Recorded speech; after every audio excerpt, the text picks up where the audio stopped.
Etude olisi sitten tämmöinen monipuolinen ratkaisu, jos kaivataan ensin pienelle vauvalle pientä sänkyä, kehtoa, ja sitten pinnasänkyä.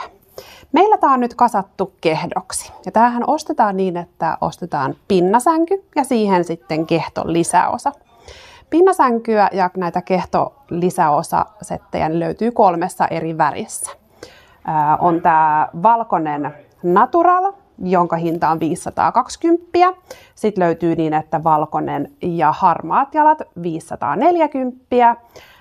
Ja sitten oli vielä semmoinen tummanharmaa antrasiitti. Itse asiassa mikä tässä kuvassakin on, niin sen hinta on 570 sen pinnasängyn.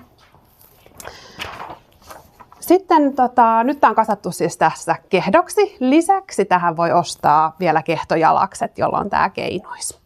Pinnasängyksi, kun tämä on kasattu, niin silloin niitä ominaisuuksia on siinä laskettava laita, jolloin sitä saadaan helposti sitten laskettua. Toinen laita saadaan kokonaan pois, jolloin sen saa lisävarustehihnoilla niin vanhempien sänkyyn sivuvaunuksi. Ja sitten vielä erittäin kiva ominaisuus, niin kohotettava pohja. Siinä on 3 eri kulmaa, eli voidaan käyttää flunssan, refluksin hoidon hyödyntämiseen sitä kulmansäätöä siinä pohjassa.